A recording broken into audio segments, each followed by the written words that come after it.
Shalom Bapak Ibu Saudara dikasih Tuhan, selamat malam, selamat berjumpa kembali dalam program My Way, renungan singkat yang akan memberkati kita sebelum kita beristirahat tidur malam hari ini.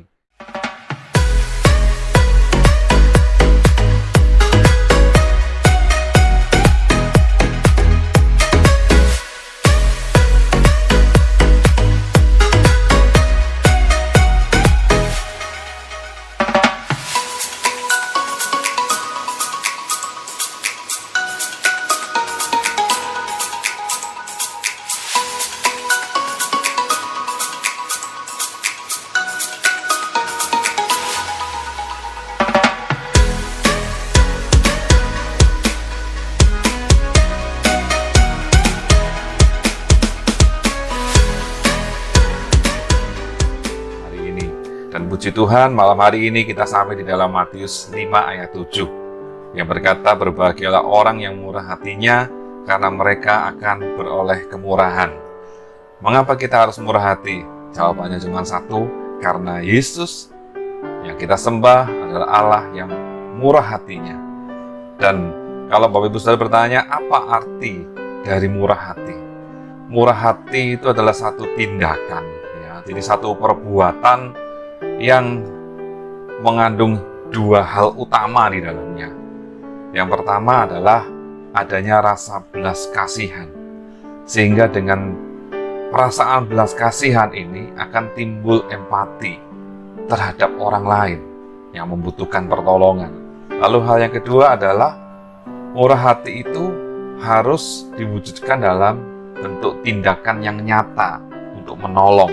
Karena rasa belas kasihan tanpa ada satu tindakan yang menolong itu sama sekali hal yang tidak berguna. Dan ini dinyatakan di dalam Yakobus 2 ayat 15 dan 16 yang berkata demikian. Jika seorang saudara atau saudari tidak mempunyai pakaian dan kekurangan makanan sehari-hari, dan seorang dari antara kamu berkata, selamat jalan, kenakanlah kain panas dan makanlah sampai kenyang, tetapi ia tidak memberikan kepadanya apa yang perlu bagi tubuhnya, apakah gunanya itu? Jadi sikap murah hati adalah satu tindakan yang nyata yang didasari oleh perasaan belas kasihan. Dan kenapa tadi di awal saya katakan bahwa Yesus adalah Allah yang murah hati? Mari kita lihat contoh kemurah hatian daripada Allah Bapa itu. Yang pertama, saat Tuhan Yesus melihat bahwa manusia ciptaannya itu jatuh ke dalam dosa, maka Allah Bapa itu sudah merancangkan satu karya penyelamatan bagi setiap umat manusia yang dikasihinya itu dengan dasar kasih Allah yang besar.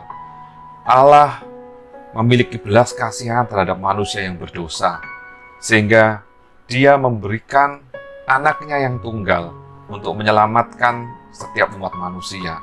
Ini adalah satu tindakan nyata yang Allah sudah lakukan untuk hidup kita, yang menunjukkan bahwa murah hatinya Allah itu tidak ada duanya, karena melibatkan totalitas di dalam kasih-Nya yang besar dan satu perbuatan nyata yang diwujudkan dalam pengorbanan Yesus Kristus, anaknya yang tunggal. Lalu kita melihat hal yang kedua dari Allah yang murah hati. Saat Tuhan Yesus masuk di dalam pelayanannya di bumi, apa yang Tuhan Yesus lakukan untuk menyembuhkan orang sakit, membangkitkan orang mati, bahkan mengajarkan firman kebenaran dalam kehidupan masyarakat Yahudi, Israel pada waktu itu, semua itu didasari oleh belas kasihan.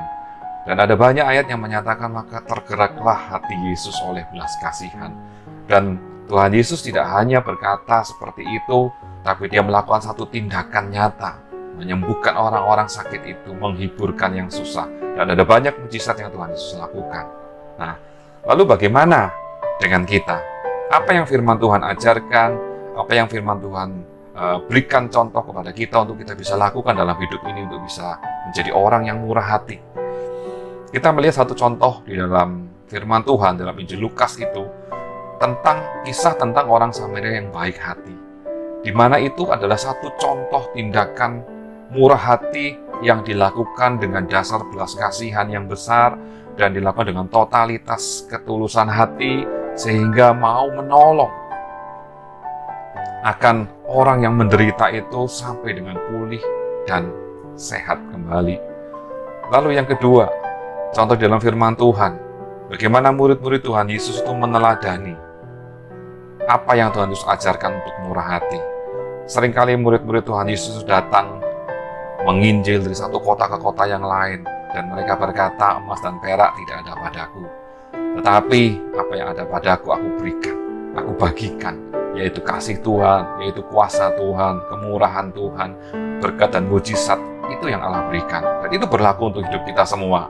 Di dalam Matius 10 ayat 8, firman Tuhan berkata, sembuhkanlah orang sakit, bangkitkanlah orang mati, tahirkanlah orang kusta, usirlah setan-setan.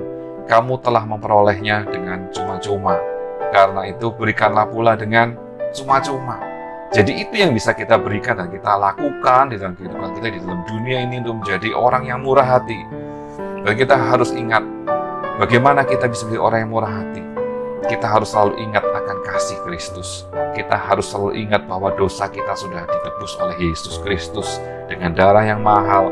Bahkan kita sudah diberkati oleh Allah dengan kehidupan ini. Mari kita akan belajar untuk memberkati orang yang lain. Dan kalau kita mengerti kebenaran firman Tuhan ini, maka firman Tuhan yang berkata, orang yang murah hati akan berbahagia.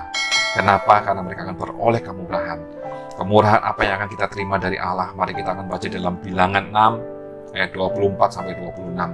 Tuhan memberkati engkau dan melindungi engkau. Tuhan menyinari engkau dengan wajahnya dan memberi engkau kasih karunia. Tuhan menghadapkan wajahnya kepadamu dan memberi engkau damai sejahtera. Biar firman kebenaran Tuhan malam hari ini akan memberkati hidup kita, mempersiapkan kita untuk malam hari ini beristirahat dengan nyenyak. Berkat damai sejahtera Allah menyertai kita semua. Puji Tuhan. Amin.